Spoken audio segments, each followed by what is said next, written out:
everyone, welcome back. So I'm just back from the convention now, and like yesterday, I'm dressed in another costume. Uh, Bonus points if you can guess what costume this is from. From the obscure, semi-obscure Disney villain to a semi-obscure Disney character. I kept it Disney, I guess. I will put it in the title so you'll actually know what character I am. Today I was Dreamfinder, and I have a little purple dragon that's Figment over there, sitting on that shelf. I got the general idea for the costume from an actual comic book. It's this one. It's a series based on Disney attractions, and for it's probably like one big cartoon for Disney parks, just these books based on theme park rides. I still really like them because I don't know, I like the otherworldliness of Disney, and they've actually built a degree of lore around their amusement park rides. I have another one. Let me see if I can. Oh, it's all the way up on the top shelf. Well, I'm not getting that. I have another one. It's based on the Haunted Mansion. It's way up there. It's on the Fantastic Four shelf. So we'll not be getting that one down. So anyway, this time at the convention, I was actually able to get some pretty interesting comic books. I'm actually pretty happy with what I found. I did do a little bit of speculative buying. I'm going to try to take off some price tags. So the most important part is I got them. I mean, some pretty good finds though.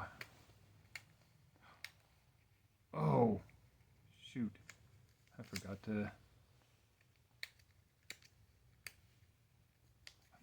to grab another comic book I was going to show with one of them, because it's like it kind of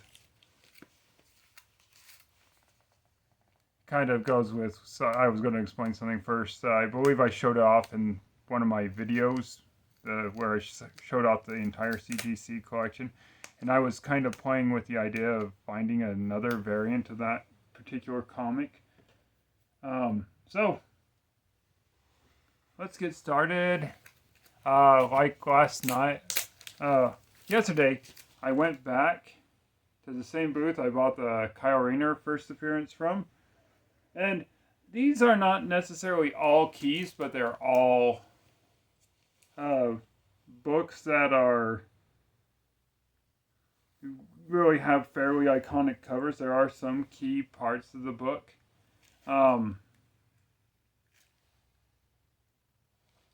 The first book I picked up was the Green Lantern, Green Lantern 49. It's the one where Hal Jordan goes crazy and starts killing other Green Lanterns to get their rings, and he's just on this cover and he's wearing all these rings. So that was when I picked up. It was pretty cool. I probably shouldn't have let it sit there, because somebody else could have got it, but I just like it. It's a pretty iconic cover. They have made homages to it. Just to the particular cover. I think they did one during the Sinestro Corps War where it has Hal again, but he's wearing like a lot of Sinestro Corps rings. Another book that I got, this one is a speculative buy as well. I'm not sure if it'll go up in price. I would imagine it probably will. I have Spider-Gwen #1. This is the first. This isn't going to be first Spider-Gwen, but it will be her first solo series. She's had several since then, but this is the first solo series Spider-Gwen. I'll save that. All right. Here is a Iron Man. This one is 225. Can't remember what we've... Oh, no, wait, it was another one. I know this book is fairly important. I know it's a part of Armor Wars. And it might very well be the first appearance of this particular armor. I'm not quite sure. The Silver Centurion armor. I will have to check that, but it very well might be the first. If not, it's a really cool Iron Man cover.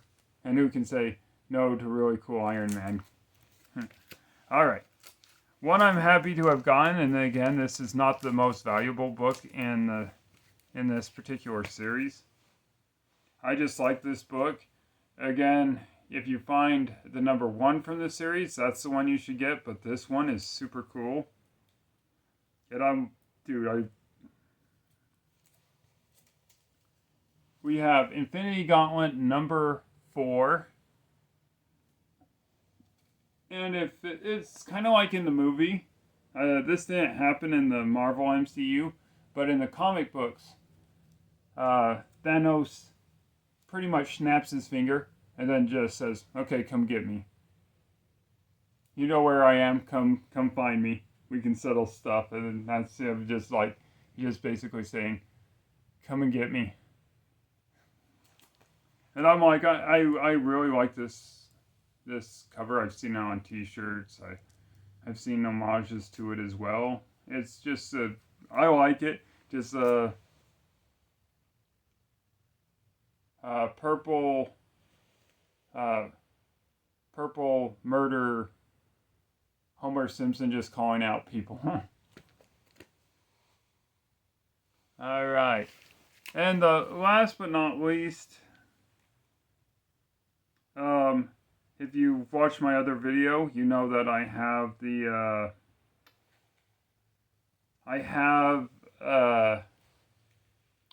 Todd McFarlane Spider-Man number 1. Sorry, my hat keeps... If it looks like I'm tipping my hat, I kind of am, but it's also because my hat just kind of leans forward. Alright, so I have the number 1 in the normal, nothing fancy, just the standard one. And it's like a 7.5. I just picked up a silver cover. There are the normal cover, the silver cover, and the gold cover. This is the silver cover. I almost think this one will actually be better than I think I will get this one submitted, and we'll see if it can actually beat the standard cover. I almost think it will. Now, other than that, I think that about wraps it up. I did get an interesting sticker, and I really kind of thought it was... I was walking around and I found the sticker on the ground, and I thought it was really funny, and I picked it up, and I'm probably going to put it somewhere around here. I'm probably not going to stick it to anything. I'll probably just stand it up against something, because I just think it's cute. Again, it's just something I found on the ground. It's this has this cute little dumpster fire, and it says, "It's fine, I'm fine, everything's fine."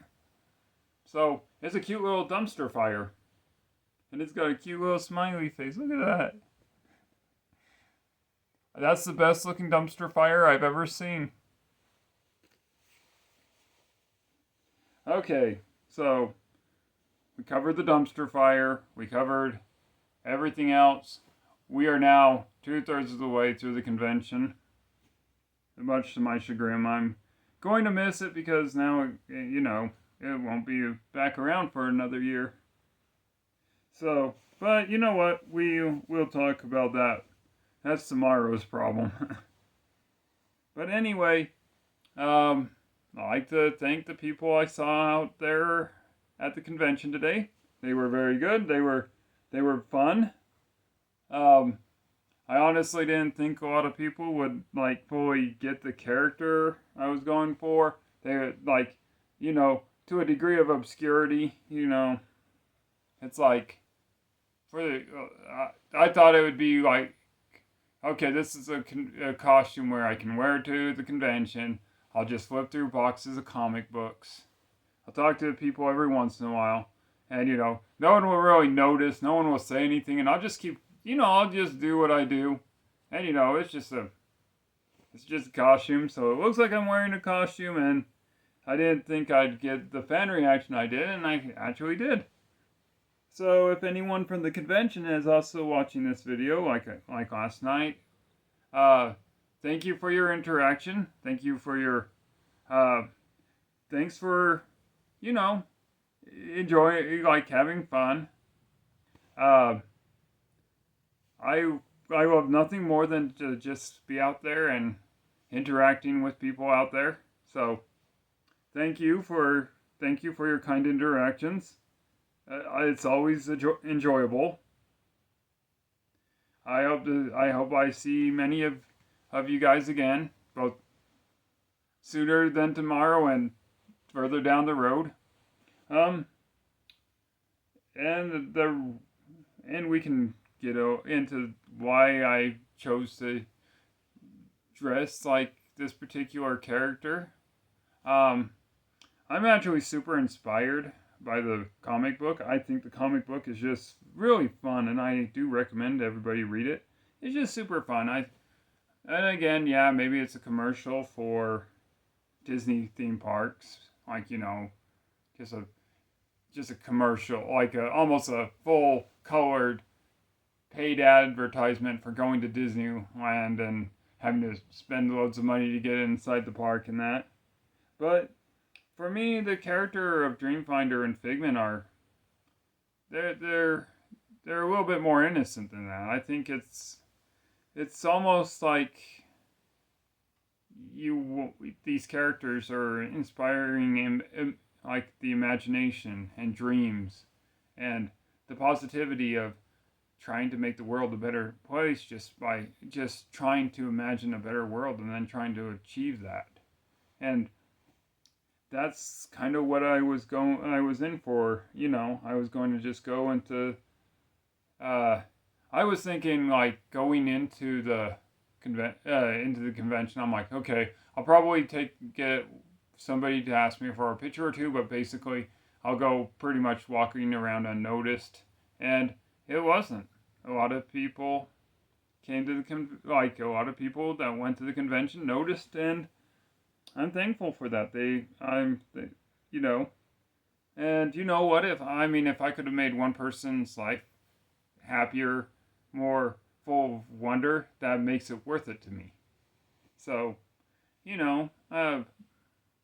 dressing up in costumes like that, I like to think that it's a way to make the world more intriguing than it normally is. The world isn't always great out there, and it's always kind of refreshing to be in a place where you can just forget your problems, forget your worries, see things from a more fantastic and enjoyable point of view. So, I'm glad that people are. I'm glad, and I hope that I can brighten up people's days. And if I can dress in a solid blue costume with a top hat that's always falling forward to make somebody happy, I'm okay with that. But I did meet some really interesting people. It was really fun. They have like a wrestling event there, a professional wrestling event there, and I met a guy there that was really kind of fun to talk to. He was an elderly gentleman, and he had like a title belt, and he had every professional wrestler he ever met sign that belt when he got that belt. The belt is probably not from when he was super young and into wrestling, but he had a lot of autographs on that belt. There was Rey Mysterio. I think Kevin Nash was on there. I think he said Roman Reigns was on there.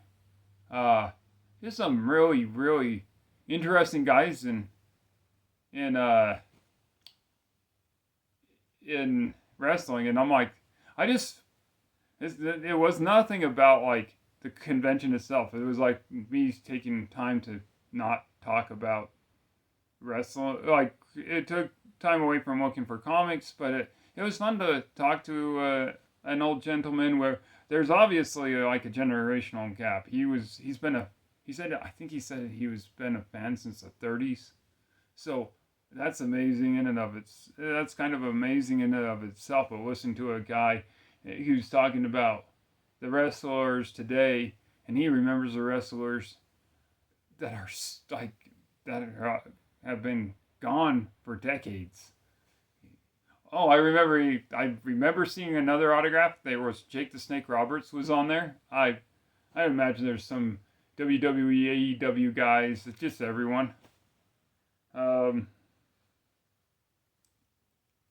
so that was a fun break from comic book nerding out to talking to an old guy about the good old days of wrestling. I mean, that's old school.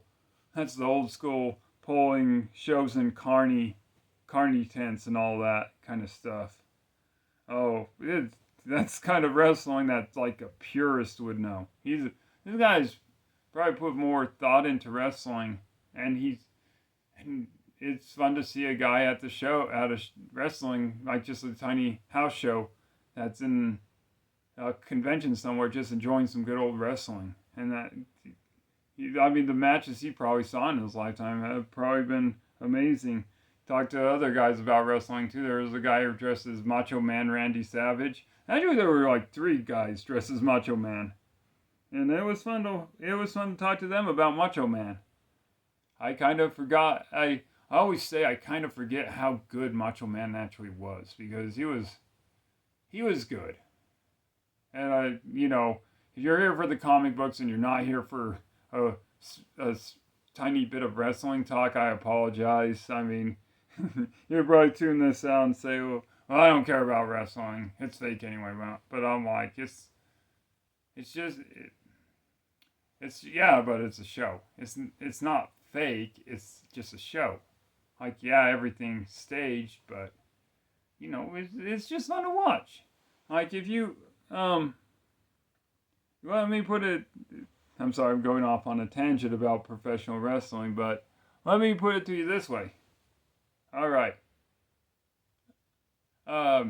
Wrestling isn't real. There's actors, they're doing stunts. That's what it is. And you can tell a wrestling fan, hey, what you're watching is fake.